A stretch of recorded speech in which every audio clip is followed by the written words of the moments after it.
Part 48.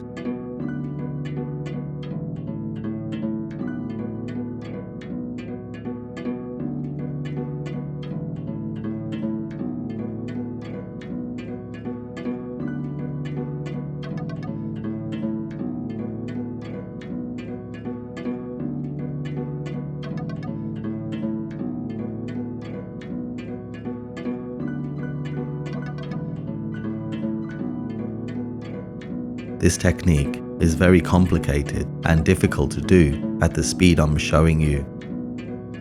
It takes a lot of dedicated practice. It's quite difficult to acquire this kind of skill without real life experience, which is not possible for everyone. Practicing this on a friend is a very bad idea, as they will be left with broken or damaged wrists.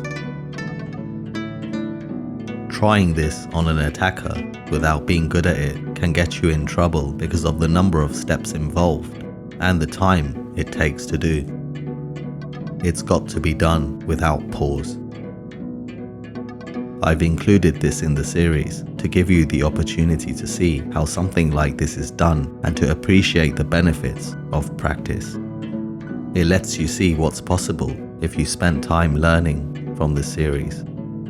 If you have watched the other videos in the series, you may realize that I've taught you all these things before, just in a simpler way. Here you see the attacker leap towards me and throw his fist towards my face. I step to the side and catch his wrist with my right hand. My left arm goes under his arm. Notice how I'm facing away from him. I fold his wrist back, which causes a great deal of pain. In this video, I'm being very gentle and a little slower so I don't injure him. I swap his locked wrist in my hands and hold it in place.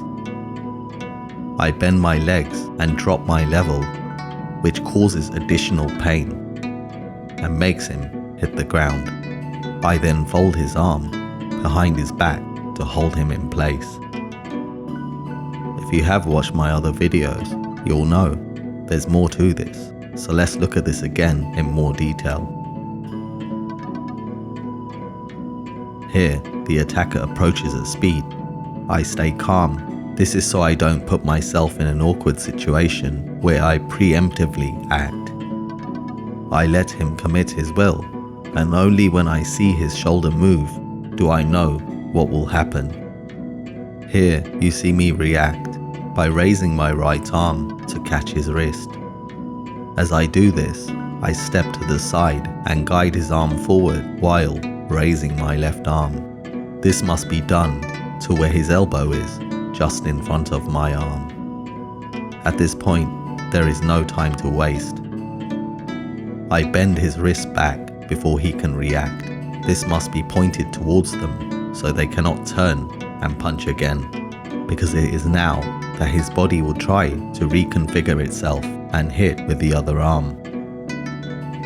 The movements the attacker would use while this is happening will be automatic reflex-driven actions, but by folding his wrist towards him prevents that happening. If it does, the wrist breaks. The next step to this is adjusting the attacker's arm to point upwards. Here you can see me swapping hands. I release his hand from my right to my left, but in between my hands changing, I use my arm to raise his shoulder. Here you can see his posture. The attacker must be lifted slightly to achieve the desired result, or it won't work like this. As soon as the hands change, I drop the height of my knees and bend forward while holding everything in place. Pain will give them no choice but to collapse their knees and fall. It is now you can apply the skill learned in part 40 to bend his arm behind his back by stepping over and holding the attacker in place.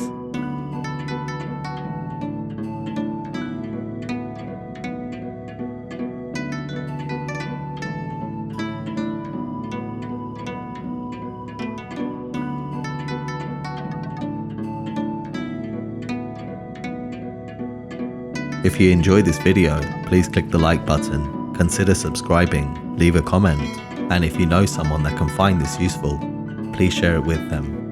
Until next time, to realize the swiftness of correct action, a person must first understand the rhythm of their own nature.